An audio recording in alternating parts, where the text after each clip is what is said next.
बगर लाडकी बहिणीचा राज्य करणार हे लोक आहे. 1500 रुपये द्यायची गरज पडली नाही तर अशा हजारो पैशाला लात मारणारी लोक उभी केली. त्याचं नाव जिजाऊ आहे, लक्षात घ्या. आणि म्हणून हा अतिशय महत्वाचा विषय. जयंत्या ह्या काही भाषणापुरत्या, कार्यक्रमापुरत्या, हार घालापुरत्या मर्यादित नाही, तर ते लढून उरलं पाहिजे, पुरलं पाहिजे, याच्यासाठी असल्या पाहिजे. आमच्यातलं लढणं थांबते की काय अशा प्रकारची भीती सध्या आहे. सत्ता म्हणजे सर्व काही आणि सत्तेशिवाय काहीच जमत नाही अशी जे मानसिकता आहे त्याला चिरफाड करणारी व्यवस्था म्हणजे जिजाऊ आहे. एखादं लहानसं उदाहरण जर घेतलं तर तुमच्या आमच्या लक्षात येईल. सर्व महिला शक्ती इथे उपस्थित आहे. एक उदाहरण सांगतोय. जेव्हा जिजाऊंच्या देरानं स्वतःचा भाऊ मारला, जिजाऊचा भाऊ कापला गेला, त्याच्या महिन्याभरात लखोजी जाधवांचं अख्खं कुटुंब आम्ही पाहतो दरबारात कापल्या गेले. 5 जण एकाच वेळेस. 15 ते 20 वर्षाचं बाळ ते पण कापलं गेलं. आणि तरी मात्र जिजाऊ लढण्याची भाषा करत होती. ही लहान गोष्ट नाहीये. घरचा एक माणूस गेला तर महिनाभर उन्हा उठणारी आमची अवस्था अशी करून ठेवली. पण एका दरबारात 5 जण कापल्या जातं. सक्का देर आम्ही पाहतो जिजाऊच्या भावाला मारतं आणि जिजाऊच्या देराले मला वाटतं लखोजी कापतात. हे सगळं आम्ही पाहतोय. हे सगळ्या राजनीतीमुळे होतोय. आता तसंच आहे, फक्त ते दिसत नाही. ही कापाले भांडणाले लावणारी लोक ओळखता आली पाहिजे आणि ज्याला ओळखता येत नाही तो कापल्याशिवाय राहत नाही. कापणारे आपण आणि कटणारे पण आपण. बटेंगे तो रहे, कटेंगे नहीं.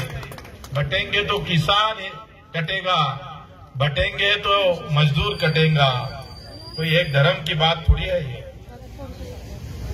ये मेहनत करणारा, कष्ट करणारा जो आमचा भाऊ असेल त्याच्या हाती आमच्या हाती आलं काय ते तपासणं गरजेचं आहे. अरे ज्याला 2 पाय नाही त्याचा महिना 4 महिन्यानंतरही भेटत नसत. मजुरी करणाऱ्या मजुराला जर आम्ही पाहतो 6-6 महिने पगार भेटत नसत आणि कलेक्टरचा पगार जर 5 महिन्याच्या 5 तारखेच्या आत होत असत तर जिजाऊची तलवार तिथं शोभून दिसत नाही. ते हातात घ्यावं लागणार आहे, त्याच्याशिवाय जमणार. हे काही गंमत साधी गोष्ट नाही आहे. एका जिजाऊच्या घरामध्ये 3 संभाजी कापले गेले. पहिला संभाजी आम्ही पाहतो देर कापला गेला.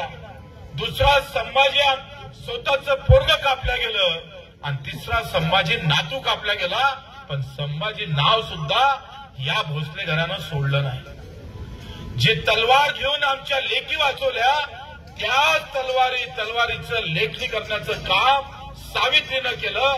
हे सुद्धा विसरता कामा आणि लक्षात घ्या. तलवारीची लेखणी केली आणि लेखणीच्या माध्यमातून आमच्या ज्या वाचवलेल्या जिजाऊच्या लेखी पुन्हा शिक्षणाकडे वळल्या पाहिजे. असं हे नातं आहे. ते जातीपाती धर्मापुरतं मर्यादित ठेवू नका. ते खऱ्या अर्थानं कर्तृत्वाचं नातं आहे. छत्रपतीची तलवार आणि बाबासाहेबांची घटना आम्ही पाहतोय. हे नातं जुळतं मूर्त करण्याचं काम खऱ्या अर्थानं आपण आखलं पाहिजे आणि ही काळाची गरज आहे. आपण त्या सोयीनं कसं काम करता येईल. इथं असणारा हक्काची लढाई जर थांबली तर त्याच्यासाठी तुटून कसं आम्ही उरून पुरणार याचं खऱ्या अर्थानं आम्ही विचार केला पाहिजे. नाहीतर आम्ही आता पाहतोय जगणं कठीण झालंय. कार्यकर्ता सांभाळणं म्हणजे लहान गोष्ट थोडी आहे. ज्या कार्यकर्त्यांना हा कार्यक्रम इथं घेतला, बंटी असेल, वसू महाराज असेल, आमचे दुबे असेल, काय नाव गोलू पाटील असेल, मेश्राम असेल, सगळ्यांनाच त्यांचे आभारच मानतोय. पण मला असं वाटतं भाषणानं मन भरतं, मन बरं वाटतं, कधी कधी उठून उभा राहा वाटतं. पण ते क्षणापुरतं असणं गरजेचं नाही. मला वाटतंय कुठला चित्रपट नव्हता, भाषण नव्हतं, पुस्तकं फार नव्हते, पण छत्रपती तयार झाले. भाषणं देऊन थोडे तयार झाले. कर्तृत्वातून झाले. मनात फक्त एकच गोष्ट होती, तुम्हाला मुद्दामून सांगतोय शेवटचं. जेव्हा सिद्धीजवळनं वेळा टाकला तेव्हा पहिला कामी कोणी आला असेल तर शिवानवा काशी झाला. पहिलं बलिदान झालं. दुसरं बलिदान वीर बाजीप्रभू देशपांडे सोबत अनेक मावळ्यांचं झालं.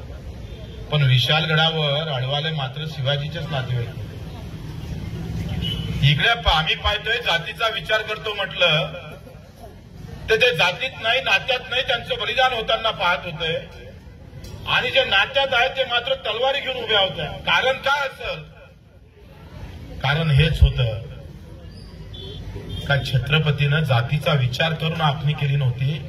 त्यांनी सांगितलं होतं सेस सारा शेतकऱ्याचा कुणाला जमा करता येणार नाही. तो नात्यातला जरी असेल तो मारल्या जाईल, कापल्या जाईल, असा जो आदेश काढला. त्याच्यामुळं हे सेसारा खाणारी लोक जातीतले नात्यातले होते तरी ते विरोधात होते. कारण नीती आम्ही पाहतोय ते प्रजेच्या संरक्षणाची होती, प्रजेसाठी होती, रयतेसाठी होती. रयत महत्वाची होती. आणि मग नातं गोतं महत्वाचं नव्हतं. कायदा माणसं पाहून आणले गेले नव्हते, अन्याय पाहून कायदा निर्माण केला होता छत्रपतीनं. आणि नात्यातल्या माणसाचं कमिशन खाणं बंद झालं होतं. म्हणून विशालगडावर नातेवाईक जमा छत्रपतीला कापाले तयार होते. जातीपातीचे धर्माचे बंधनं तोडून न्याय आणण्याची लढाई जर या देशात जगात जर कोणा पहिले सुरू केली असेल तर त्याचं नाव छत्रपती आहे, लक्षात घ्या. आणि म्हणून त्या अशा छत्रपतीला तयार करणाऱ्या आमच्या जिजामातेला आम्ही नतमस्तक होतो. आणि आपण सर्वांनी हा कार्यक्रम अतिशय चांगला आयोजित